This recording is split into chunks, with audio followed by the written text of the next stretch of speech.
my main aim in life, to help other people. Keep it up. Be what you are. Don't pretend to be someone else. And be proud of what you're wearing. Dreams do come true.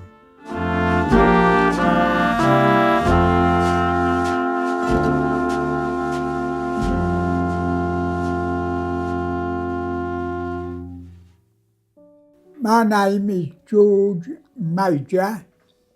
I'm 87, still going strong, still working. Let's start from when I was a kid.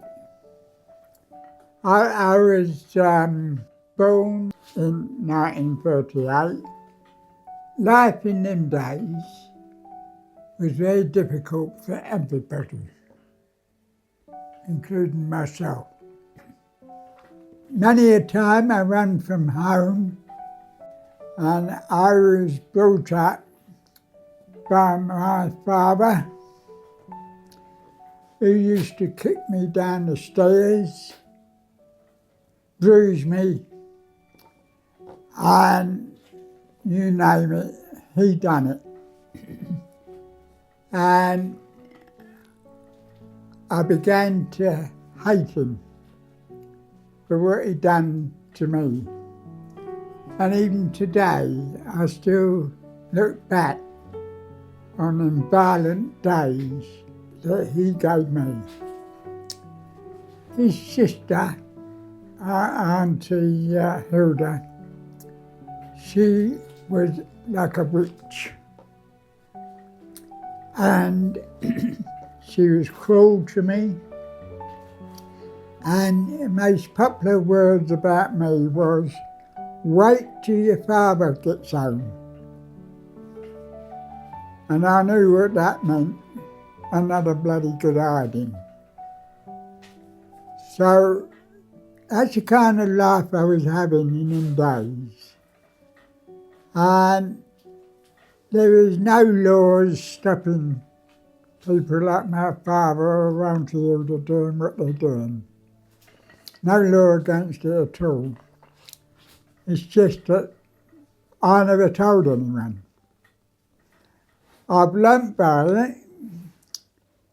I've learnt to study people and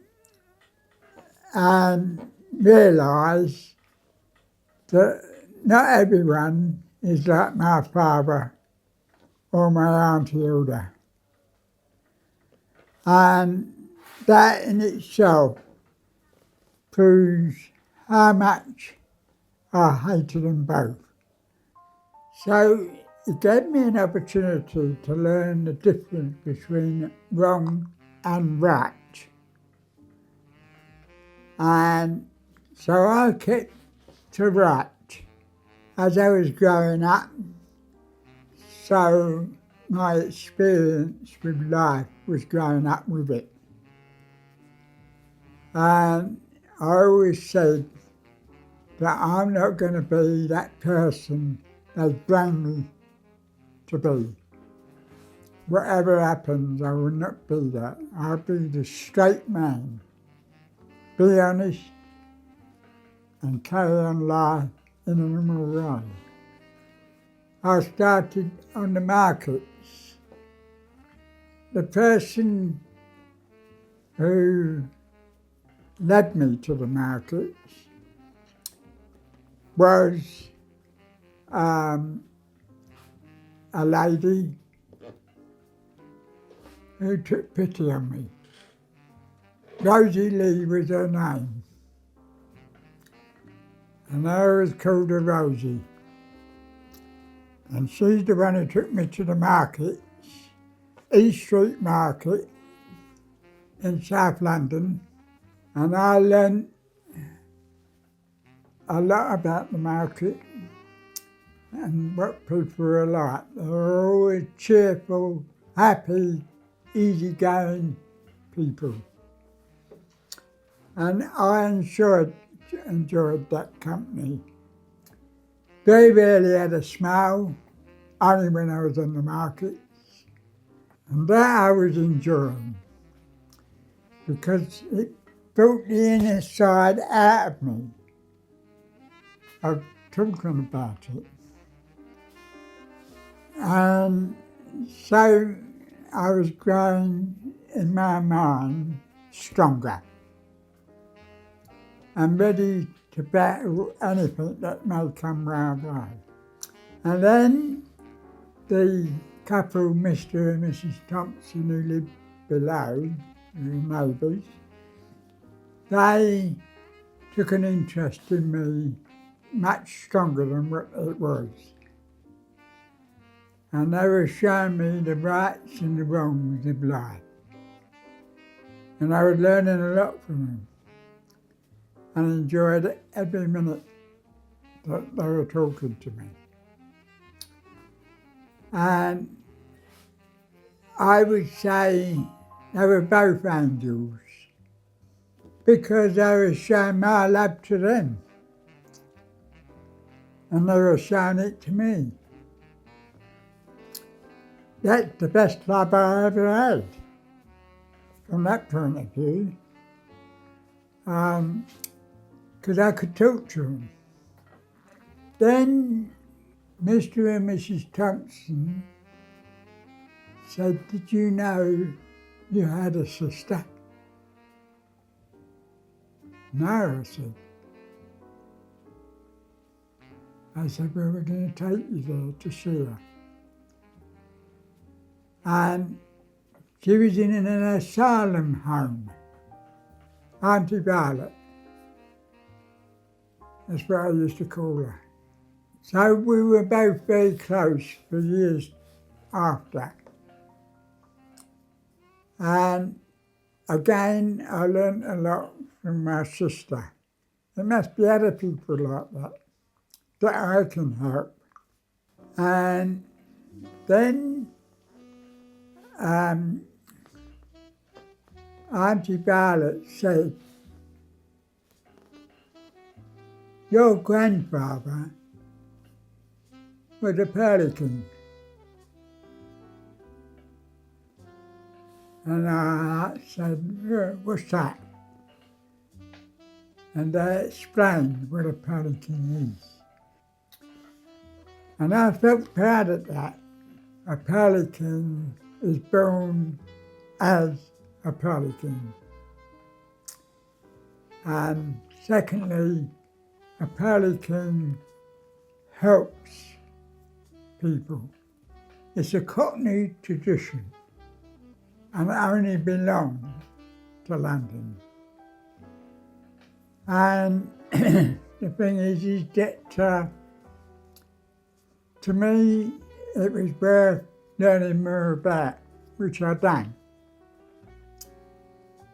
Pearly King is a cheeky chappie. That's the best way to describe the Pearly. He's a cheeky chappie that helps other people and raises a lot of funds for charity. And he's a man of pride, especially with his suit, and also he honours that tradition.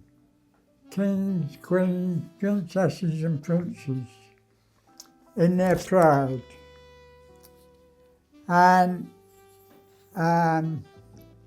you could see how much they loved doing their job in helping others. But then I started to go to our Harvest Festival and mingle round with the Pearlies. I felt part of that uniform and proud of it, obviously. People say we don't see much of them today, which is true. The reason being is that majority of them have died. I was determined to do more with a Pearly tradition and honour that tradition, and which I'd done. Then I met Anne, my first Pearly Queen, and for 14 years I was with her, and she was good, no doubt about that. She was good for charity, she was good with the public. I couldn't find anything wrong. When I did find something wrong about her was when she cheated on me. And she met this guy,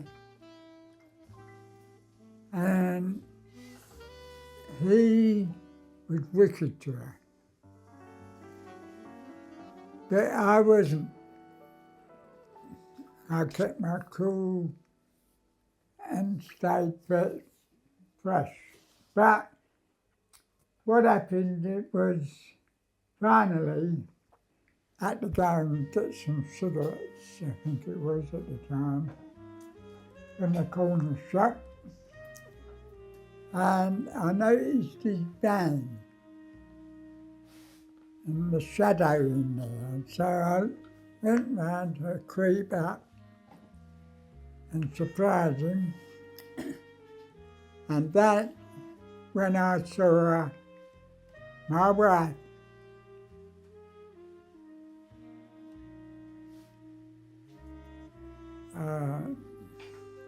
being interfered with by him. And apparently she's been doing this for quite a while. And so the next thing I'd done was opened his door, had a go at him, and hit him where he was in a bit of a mess. And then I went away and went home to my children. I went home and packed all my stuff, including my Pearly suits, including the one she used to wear, because I considered at the time she wasn't good enough to wear it. And then I packed all that, and then I went away. So that was the end of that. And it was about two years later, I met my future wife, Kathleen. She didn't like being called Kathleen, that had to be Kathy. And that's what I called her every time. She turned out to be absolutely the opposite. Loving, even taught me how to love. And she had a nice nature, never had a raised voice. And I thought, yeah, I like her. So a year later, I got cash and carry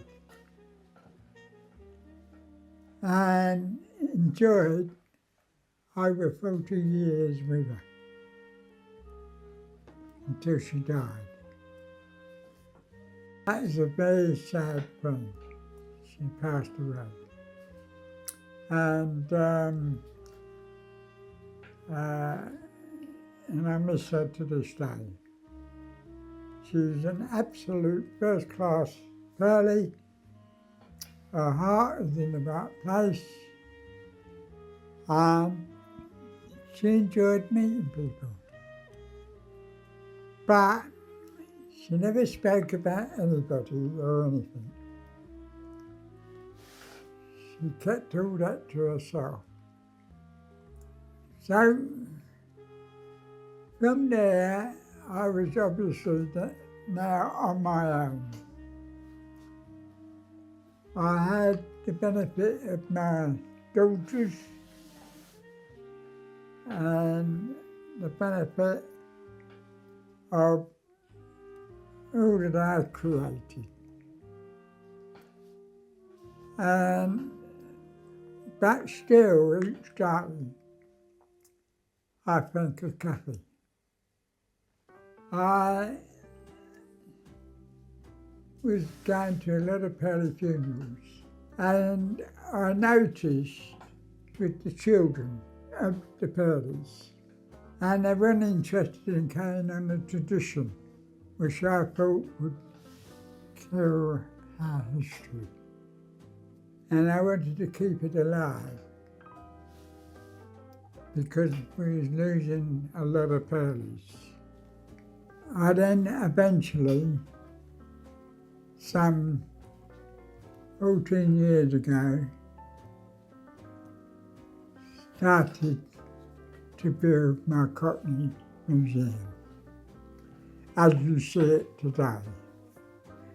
Everyone loves my museum. Every single person that walked through these doors love it, and they come back. It was important to get this museum right. It was important that people should see what it was like. And so to me, it means everything. And I just hope that my family will carry it on. Because life is different when you're no longer around. So that's something I always hope for and dream of. I've had 7 children and 14 grandchildren and a dozen great-grandchildren, all were the pearls and pink pearly. No doubt about that.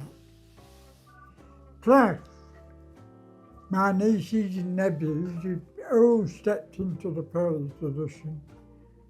So there's quite a crowd of us now. I love my family to the death. And I'm proud of them, especially when they come in here to give a hand helping with the museum, because their pride is as strong as mine with this museum. So at the end of the day, dreams do come true. That I believe in. Keep it up. Be what you are. Don't pretend to be something else. And be proud of what you're wearing. That's what I say to them.